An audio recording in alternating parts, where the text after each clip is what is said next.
everybody, welcome back to History Student Reacts. Today we'll be watching the second half of Sextus Pompeius and the Sicilian War by Historia Civilis. So, in the first half of this video, we saw Mark Antony and Octavian negotiating amongst each other, trying to work out a new position.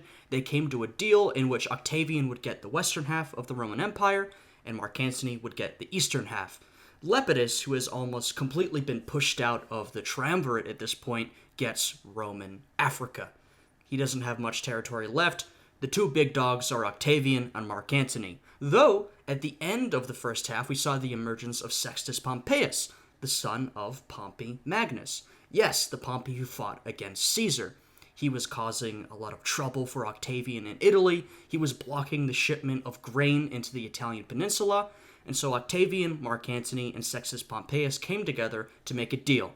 Sextus Pompeius would become the governor of several provinces that he had already occupied, and he would allow the shipment of grain back into Italy. That's the point at which we left. We're going to be picking up from that point. So, if you guys end up enjoying this video, I'd appreciate it if you would check out the Patreon, which is linked below, or channel memberships, which you can check out by pressing the join button next to the subscribe button for exclusive reaction content, including exclusive Historia Civilis reactions. Anyway, with all of that out of the way, let's jump right into this video. The agreement with Sextus sent a strong signal to the Roman world. Octavian and Antony were not seeking another civil war. There would be no further recriminations. Yeah, well, as we saw last time, the Roman people and the Roman soldiers were sick and tired of war. Not to mention that neither Mark Antony nor Octavian really had the money to prosecute another civil war. You know, at one point they came to the point where they almost clashed, but the soldiers really weren't interested, and so Octavian and Mark Antony had to take a step back. And so this agreement with Sextus Pompeius, they're sort of cementing that idea that they really don't want to fight at this point. They would rather negotiate their way out of the situation. Any senators or politicians who had found themselves on the wrong side of any of the last several civil wars were free to return to Rome. This was great news to a man who had been on the wrong side of several civil wars lately. Yeah, and this is where we ended last time. I'm very curious to learn about this seemingly important individual who has been on the wrong side of several civil wars. Bad luck, man. Tiberius Claudius Nero.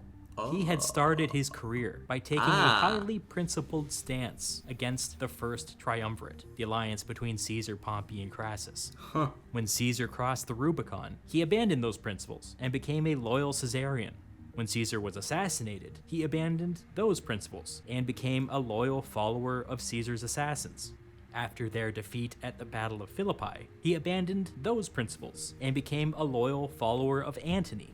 Wow. After returning to Rome and being elected to office as one of Antony's men, he abandoned those principles and joined up with Antony's brother Lucius. And very interesting. So someone who began by taking a principled political stand, who has now been flip-flopping all over the place. As the name suggests, this is someone who will be important down the line, and we absolutely need to keep an eye on him. And his wife Fulvia when they rose up against Octavian. Actually, that one's iffy. After Lucius surrendered, Tiberius Claudius Nero tried to get a pro-Antony slave revolt going in southern Italy, which Antony immediately disavowed.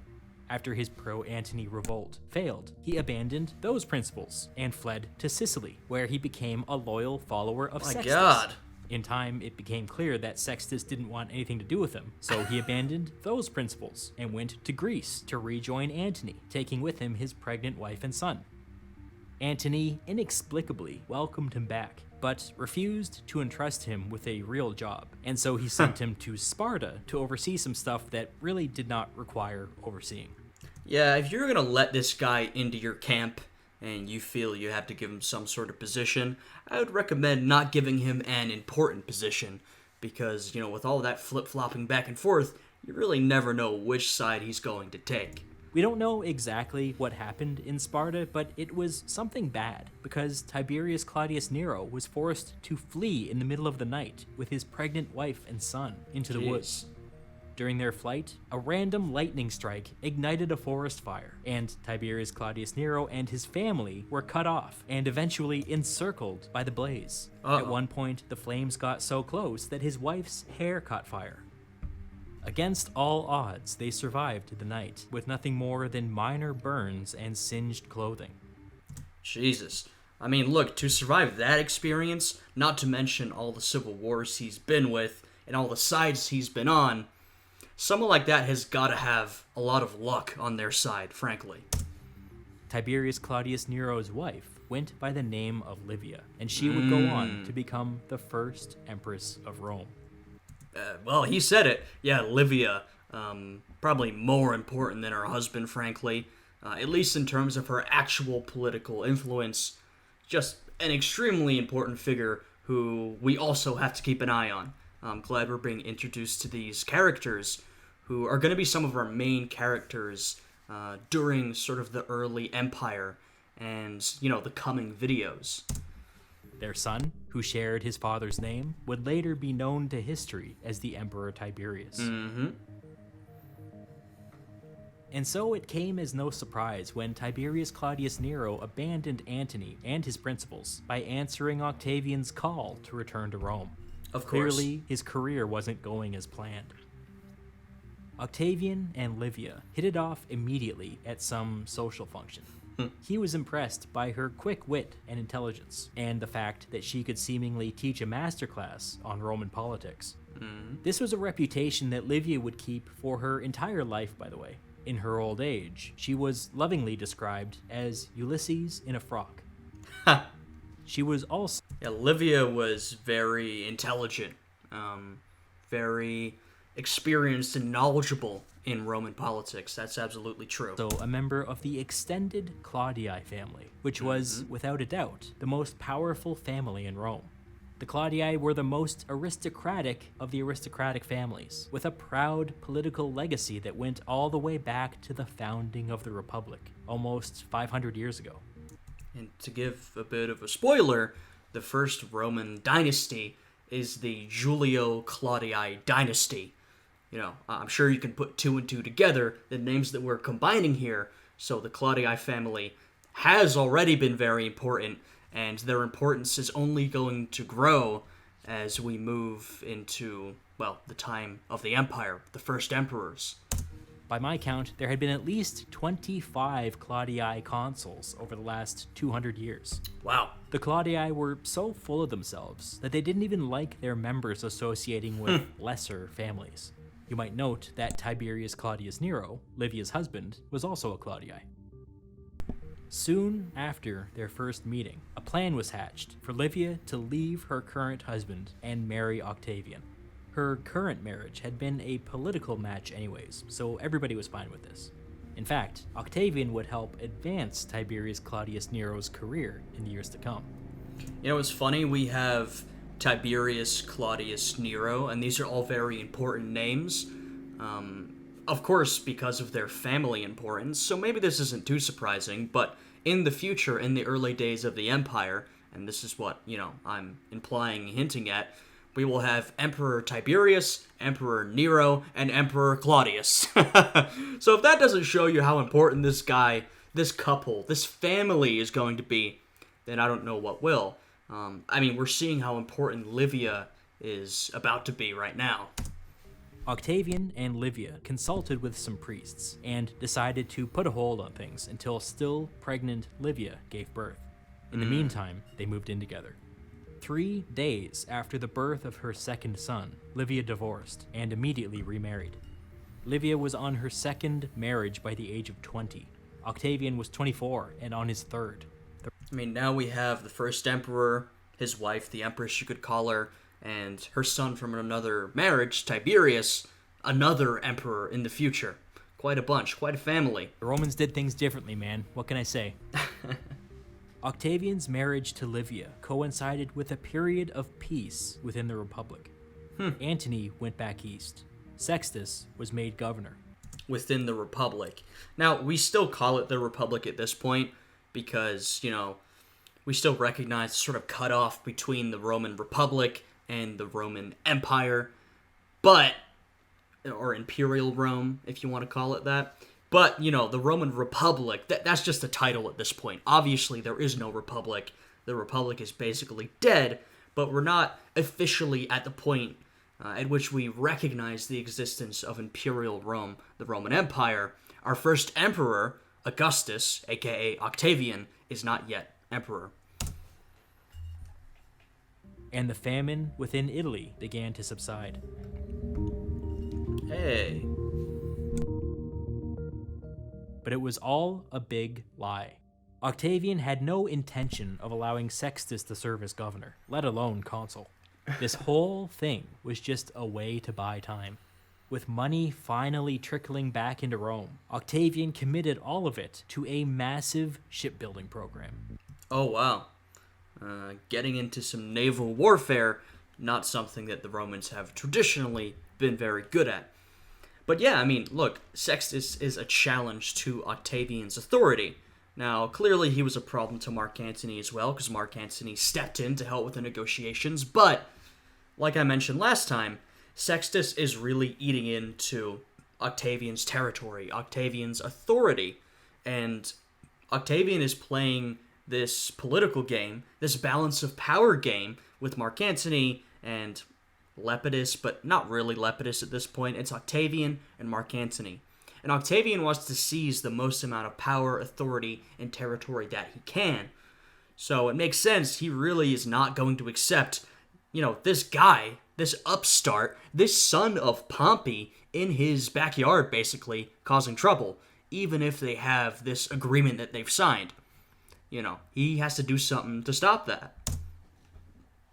For the time being, nobody said why they were building ships, but everyone knew.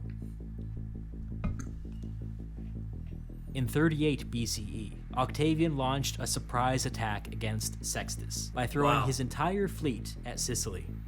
It went badly, mostly due to bad weather, bad ship design, badly trained sailors, and badly underestimating boat king Sextus Pompeius. Well, that sounds like the Roman Navy.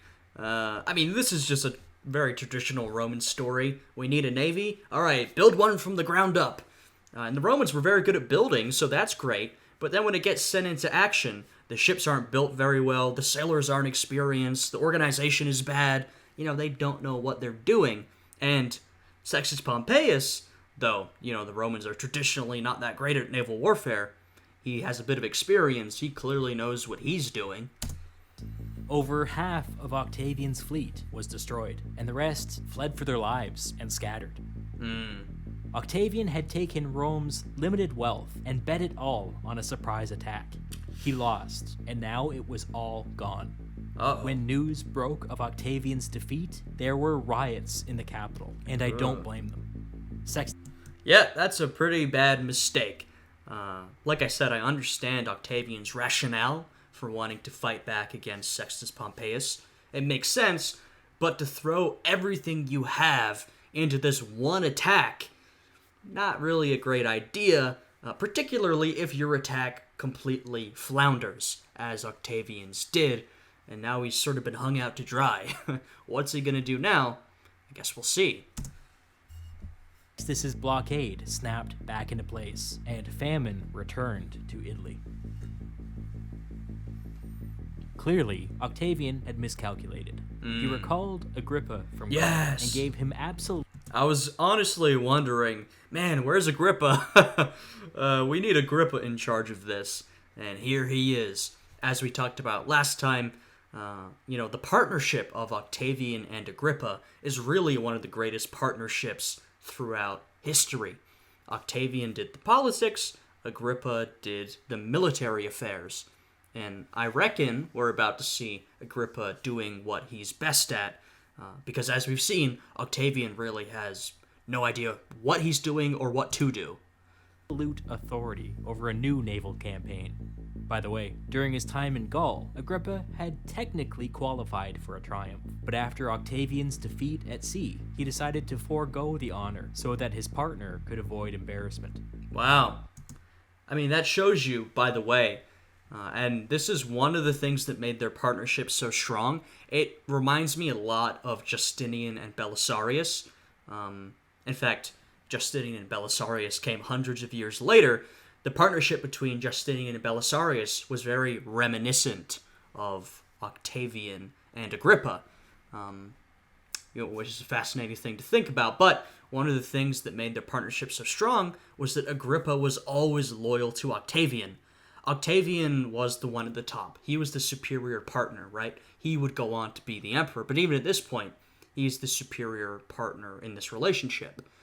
And Agrippa, even though he has talents that Octavian does not, is satisfied to follow behind and be extremely loyal to Octavian, even when Agrippa could go out and do his own thing without Octavian.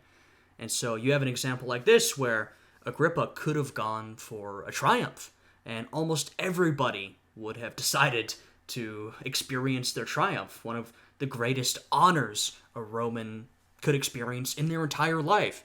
Instead, he chose to go back and help his buddy Octavian. It reminds you a little bit of Caesar.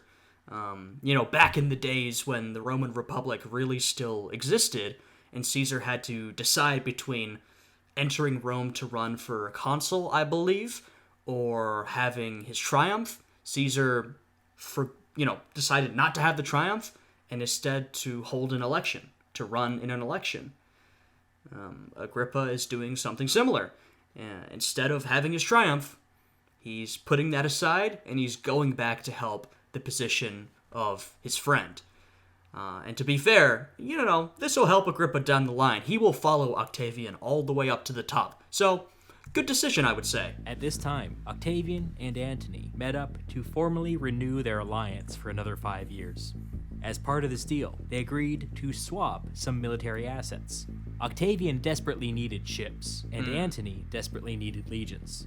Antony immediately transferred the ships to Octavian, and Octavian promised to raise new legions and send them east as soon as possible. Yeah, it's an interesting political situation we've got here. The Roman Republic, the Roman Empire, is technically still whole at this point, but the relationship between Octavian and Antony is fascinating.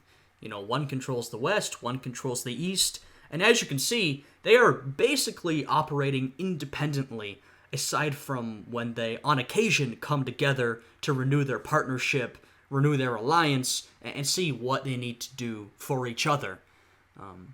Like I said last time, of course, it'll be hundreds of years before the empire is truly split down the middle, east and west, but at least from our perspective looking back, it's almost a sign of what's to come. The east-west split that will eventually become permanent. It's kind of interesting to think about. Spoiler alert, they were never sent. Oh. There was, and is, a giant volcanic lake in southern Italy that Agrippa decided to make use of as he began rebuilding Octavian's fleet. Okay. It still exists, now known as Lake Avernus. In Agrippa's time, it was famous because, according to legend, it was right next to a cave that Odysseus used to travel down to the underworld. Ooh, wow. After digging a short canal to the sea, Agrippa built for himself a state-of-the-art harbor and shipbuilding facility on the lake, and named it Port Julius.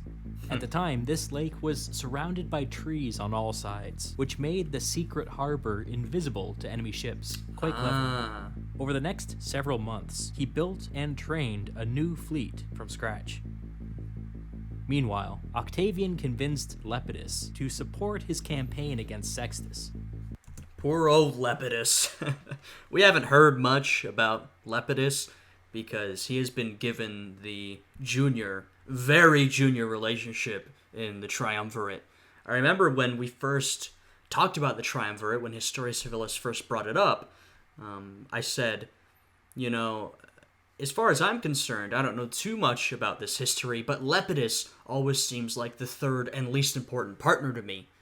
Now, when the Triumvirate began, Lepidus and Mark Antony were actually the two at the top, and Octavian was the junior partner.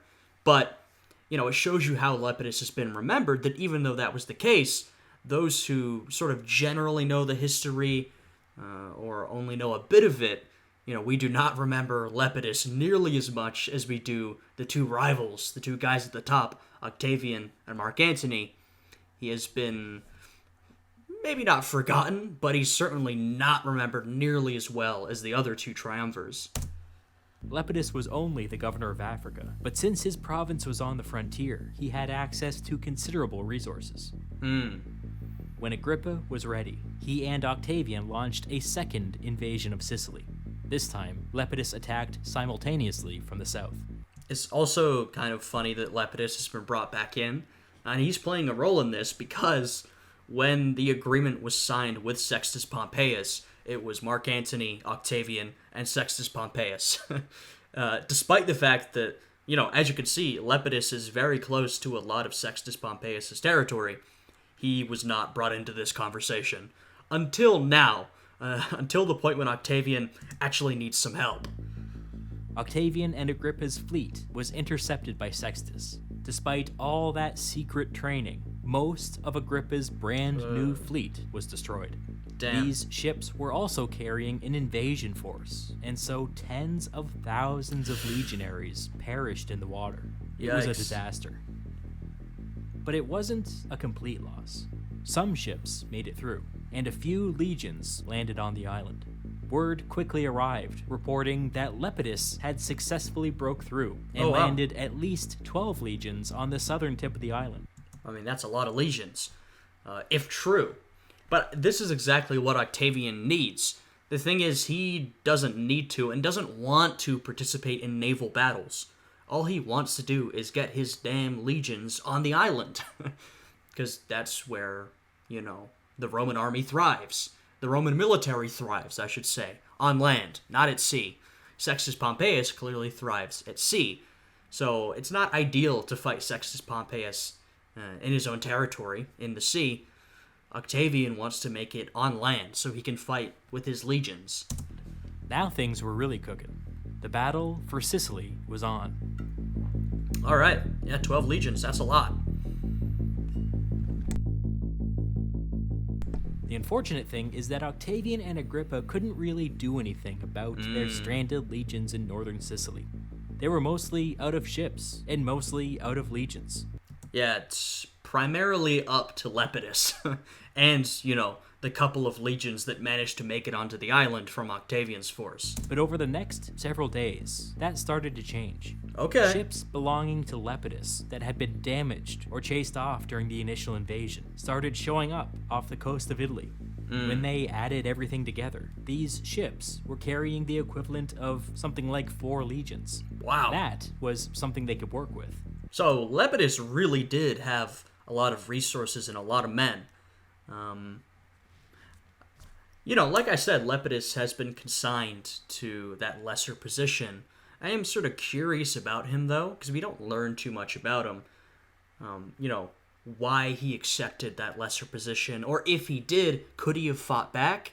Octavian and Mark Antony were the big dogs. Could Lepidus have tried to hold himself up, or did he just accept his position as, the third member of the Triumvirate? I don't know. I'd be curious to hear a little bit more about him, because clearly he still has some pretty sizable resources at hand, and the political situation, it's pretty stable with Octavian and Mark Antony, but at times it is up in the air, Lepidus has certainly had some opportunities to try and seize a more powerful position, but at least from how Historia Civilis has presented it, it doesn't seem like he did. But I don't know. Maybe I'm wrong. Maybe there's more to learn about him.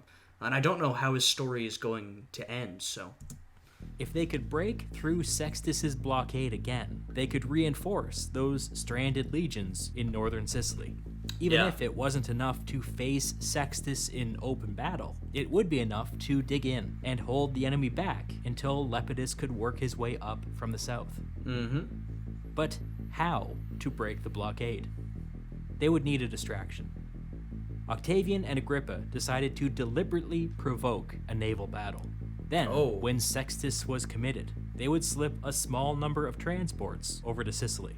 Okay. This was a risky move. They were sending the majority of their remaining fleet on a suicide mission.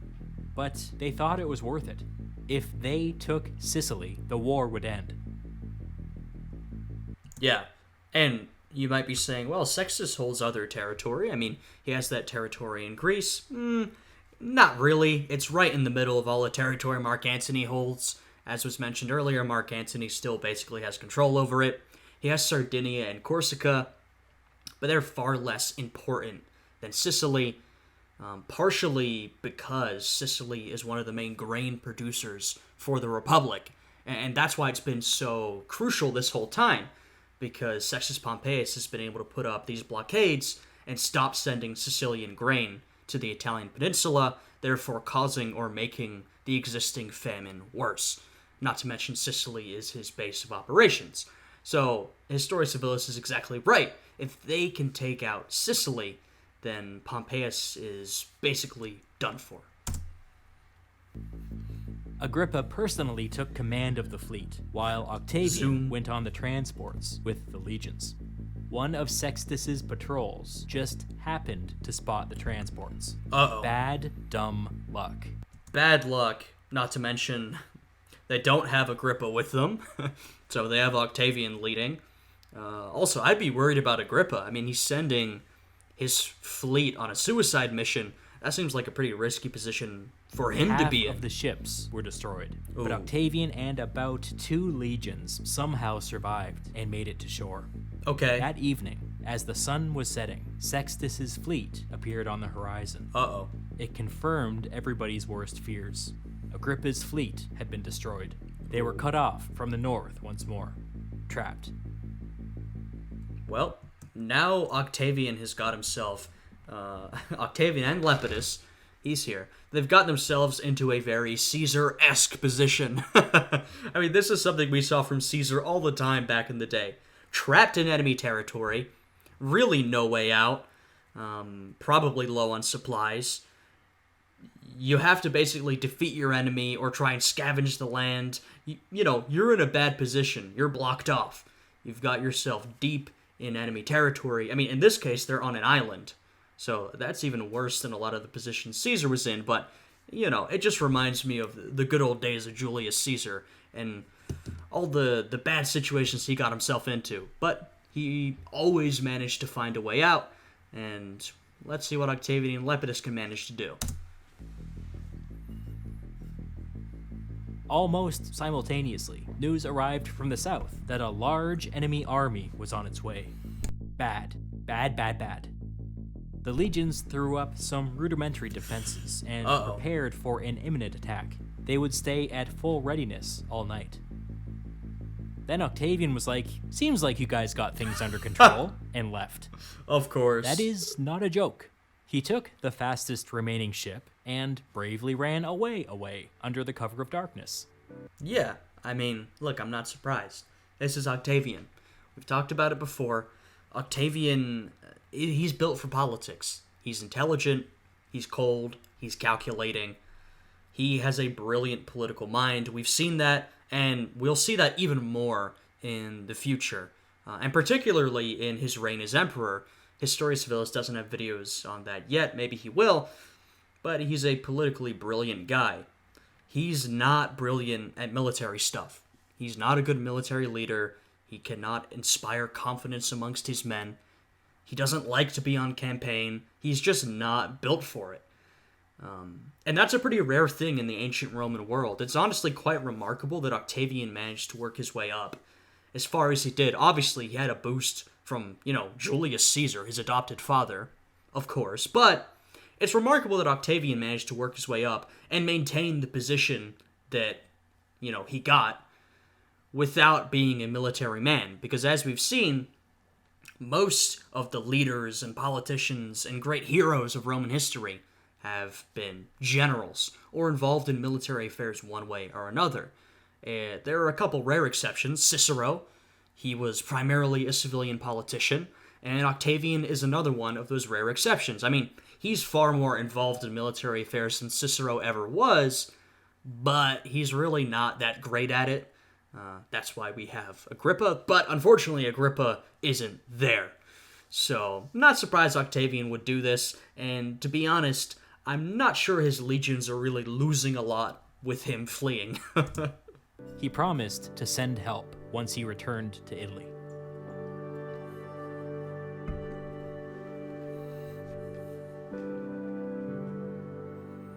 He made it back to the mainland, but just barely. The ship dropped him off in the middle of nowhere, but instead of running off to get help, Octavian spent half a day hiding in a cave. It was finally dawning on him that the war was probably lost. No. Eventually, he started slowly making his way to the nearest city. When he arrived, he learned that he had been missing a vital piece of information. That suicide mission that he had sent the fleet on, it had gone much better than expected. Oh. Agrippa was alive. They took on a much larger fleet and fought them to... So, the fact that Agrippa was alive is a shock to Octavian. That suggests that, I know Agrippa was leading this suicide mission. Was Agrippa expected to die alongside them? Is that what people thought was going to happen? Because, my God, losing Agrippa, that would have been a monumental loss for Octavian's career. I mean, it's really hard to quantify the amount of help Agrippa would offer to Octavian throughout his entire career. Losing him at this point would have been absolutely horrible. I gotta say, Octavian is extremely lucky that Agrippa's assault went well, and that some of his fleet managed to make it, and in particular, Agrippa himself managed to make it. To a draw. In the time since, Agrippa had won a series of minor victories at sea. The wind was at their back, baby! Octavian and Agrippa quickly threw together some more transport ships, and as soon as they saw an opportunity, they went all in. Finally, they pulled off a successful crossing. At the end of this process, Octavian and Agrippa and Lepidus had a combined force of something like 23 legions on Sicily, which would have been 60,000 soldiers at least. Honestly, ever since the First Civil War, the numbers of soldiers involved in these battles has just ballooned immensely. I mean, Caesar and Pompey mobilized far more men than was normal in their time. And ever since then, the number of men being mobilized for these battles has kept going up and up and up. We're talking about thousands of men, then tens of thousands, tens of thousands in one army. At times, we've had more than 100,000. I mean, we're talking about incredible numbers of soldiers being mobilized here, really unprecedented numbers, or at least numbers that Rome has not seen for a long time. Probably more. With an invasion force of that size, it was only a matter of time until Sextus lost the island.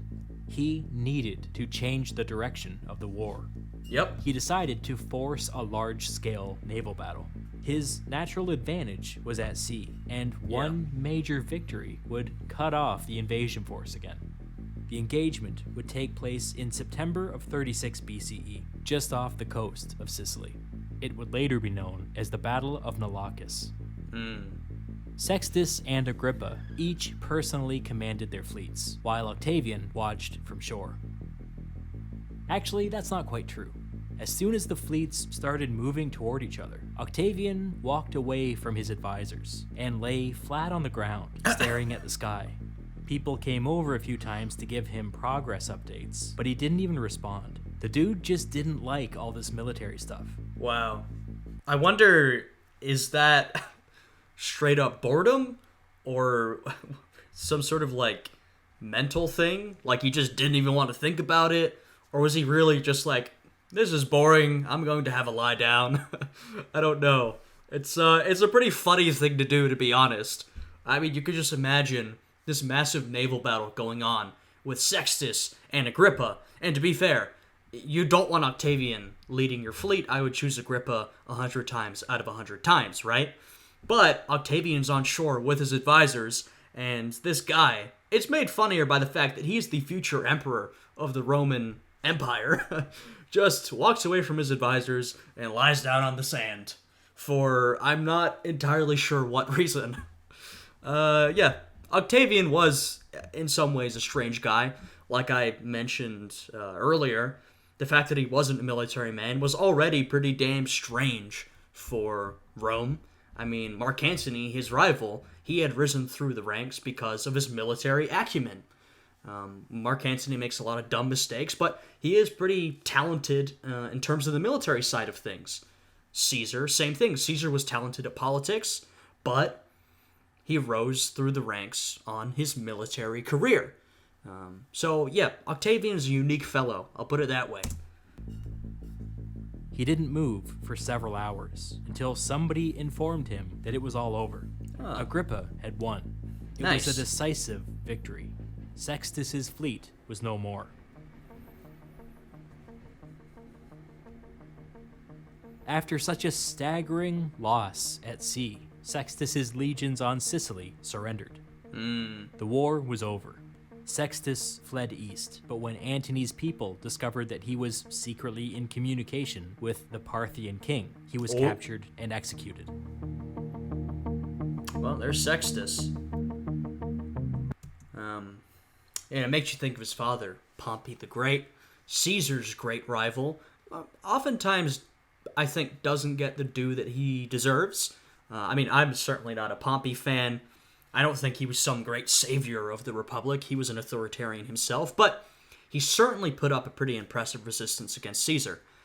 In the end, he was executed by the Egyptians, which Caesar wasn't happy about.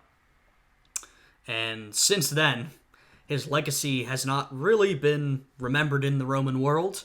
And what I mean by that, let me clarify. His legacy has been remembered, but since Pompey died, it's been, Caesar clearing up the remains of the Pompeian faction, and then it's been all Caesar all the time. I mean, Caesar really took over. The emergence of Sextus Pompeius is, really one of the remaining influences that Pompey has. And, hey, he had a pretty impressive run, but in the end, defeated and then executed like his father. So it's sort of interesting to think about it like that. Sextus Pompeius was his own man, but thinking about him as a sort of continuation of Pompey's legacy sort of reframes it a little bit. With the war over, ships from Sicily began to fill Rome's granaries once more. Nice. The famine was slowly brought to an end. For years, Octavian had remained dangerously unpopular with the people of Rome, but now they hailed him as a hero. Wow, that's all it took, huh?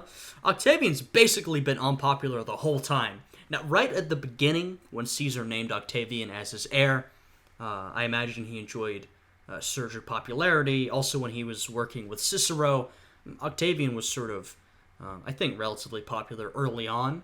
But ever since, the second triumvirate has formed, and Cicero's gone, and Octavian has had more power, more sole influence over Rome, he has been pretty damn unpopular. All was forgiven. But Lepidus wasn't happy. Ooh. The conquest of Sicily belonged to him. The climactic final battle would never have happened without Lepidus's breakthrough in the south. This is true, and okay, this is what I was asking about earlier. What is Lepidus up to? Does he just accept his lesser position in the Triumvirate, or does he try and go for more? Seems like we're getting that right now. I'm curious. If it wasn't for him, they'd still be fighting, and they'd still be losing. I think that's fair. After accepting the surrender of Sextus's land forces, Lepidus's army had ballooned from 12 to 20 legions. Whoa. He demanded to be taken seriously. Octavian asked Lepidus to remove his legions from Sicily, but he refused. Mine now. Lepidus demanded to be made governor of Sicily, as well as Sardinia, Corsica, basically all of Sextus's former possessions. Oh, well, that's pretty funny. So we had Sextus Pompeius, he's just been defeated, and now Lepidus basically wants to take over his position.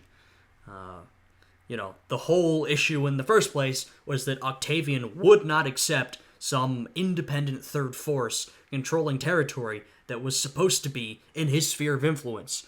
So, I don't know if Octavian will be able to fight back against Lepidus immediately, but I know he definitely doesn't like this. Octavian went to Sicily to work something out. He entered Lepidus's camp, where he was cheered and saluted by Lepidus's soldiers, because, that's nice. They had all just won a war together. When Lepidus was informed of Octavian's presence, he ordered him expelled from the camp. What?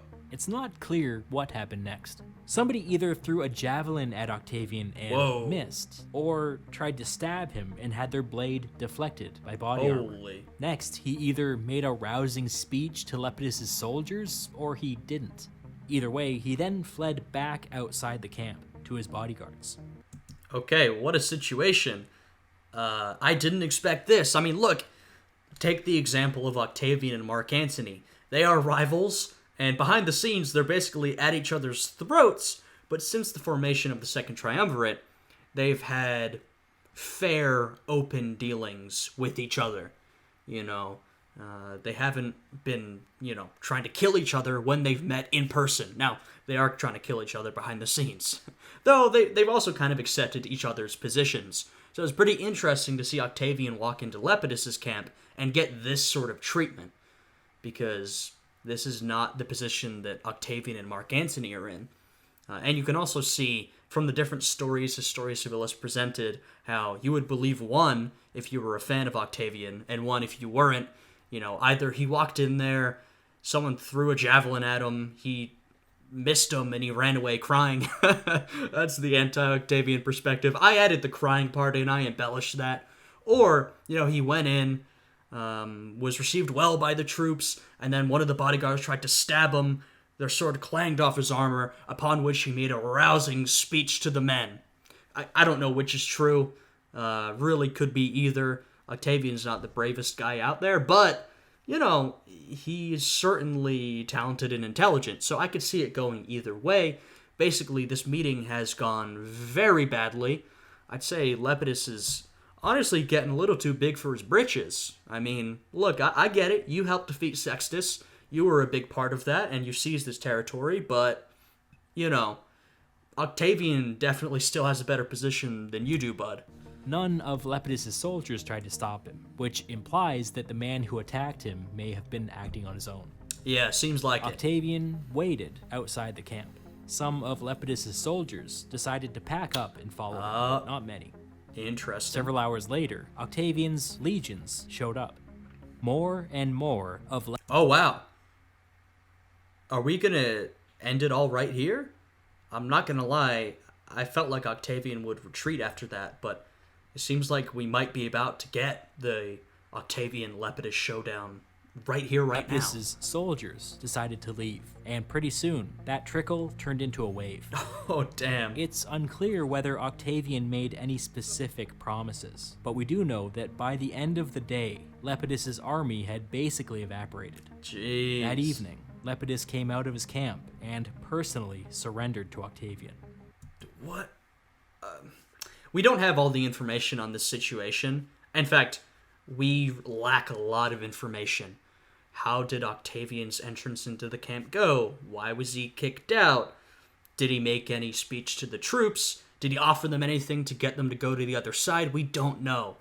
From what I'm seeing, it's kind of confusing why Lepidus acted the way he did. He kicked Octavian out, then Octavian comes back. Well, doesn't come back. He doesn't, leave the area. And Lepidus starts to lose all of his troops, and Lepidus just sits there. Either just really stupid from Lepidus, or probably more likely is that we're missing information, right? But either way, it's a very curious scenario. This is such a weird incident. It feels like parts of the story are embellished or fictionalized, but it's hard for me to tell which parts. Okay, I'm glad he feels the same way, because that's exactly what I just said. It's a really strange story. We do know that Lepidus was pretty unpopular with his soldiers, and that there was absolutely no appetite among the rank and file for another civil war. I mean, it does make some sense. If he was unpopular with his soldiers, which seems to be true, and we already know that these soldiers didn't want another civil war, faced with Octavian, who they liked because he just helped them win this war, and he was sort of claiming more responsibility, or it seems like he held more responsibility for the victory than Lepidus did. Octavian shows up with his legions. Those motives add together, and it would make sense why Lepidus's troops would sort of desert him. What doesn't make sense is all that happened in between. You know what I mean? It's not impossible that there was a mass defection, but something's missing. I doubt very much that it went down exactly in this way. Yeah. Regardless, Octavian reached a harsh settlement with Lepidus. Damn. He accused him of inciting rebellion, seized his legions and his provinces, and expelled him from the Triumvirate. Oh, wow. But Okay, so no longer is Lepidus the lesser partner of the Triumvirate. I said earlier, and Lepidus, he's basically out of the Triumvirate. Well, not really. Well, now he literally is out of the Triumvirate. oddly, Octavian didn't take his title, Pontifex Maximus. Lepidus had won the election to serve as Rome's chief priest shortly after Julius Caesar's murder. And for whatever reason, Octavian felt that this was a line he could not cross. Lepidus entered into a forced retirement in a seaside town outside Rome. He would return to Rome periodically on Senate business, but not often and not for long. He would retain the title of Pontifex Maximus for another 23 years until he died of natural causes at the age of 76. Yeah, Lepidus is still an interesting character to me. He's one of those guys in history who is very important, but he's not quite important enough that we have a lot of information on him, or at least not nearly as much info as we do on Octavian and Mark Antony. So, seems like a curious fellow. I mean, he held so much influence. I'm still not entirely sure what he was like, what his character was like. We've been told he was unpopular with his troops. Clearly, he wanted more power than he had. That was proven to us by what he did here. He also generally seemed fairly intelligent and capable to me, but I can't really tell. And seems like here, he was defeated by Octavian in a sort of mysterious situation and basically accepted his retirement. So, a character who I still feel like, even though we've followed a lot of his story, I just don't know much about. And I'm not sure if that's because Historia Civilis hasn't focused on him, or more likely that we just don't have the sources to give us more information on him. But yeah, definitely an interesting fellow, but someone who I guess just wasn't important enough to have that information or give more attention to. But certainly still a really important player in this whole story. I mean, at times, we talked about when Caesar was in charge.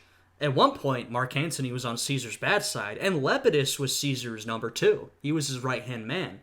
At times, it was really Lepidus and Mark Antony vying for the second-hand position, and then vying for the position at the top. But then Octavian showed up and, really supplanted Lepidus in that hierarchy.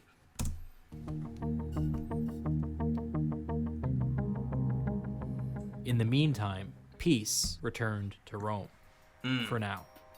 Octavian had consolidated power in the West. Oh, yeah. And with the famine coming to an end, he actually had the support of the people for the first time in his political career. Okay. This is all in sharp contrast to Antony. Uh-oh. Things in the East had grown incredibly strange. Next time, we'll explore that strangeness and follow Antony's path to the brink of war. Back to Egypt. All right. Back to Egypt we will go next time. That was great. I mean, we saw what Octavian was up to, and next time we get to see what Antony is up to. Octavian has really cemented his position. I mean, when they first made the deal, the Third Triumvirate, as we said, Octavian was the junior partner, and he really received some pretty crap territory. But over time, as he's gotten stronger and stronger, and now he's taken out Lepidus, he took out Sextus Pompeius, the famine is gone, and he has a degree of popularity. That's a lot of influence. Not to mention, he's got a lot of territory. Now it truly is sort of an east-west split down the middle. But, Antony holds the eastern provinces. They're prosperous, powerful provinces. So he certainly has a chance, but we're going to see what he's been up to next time.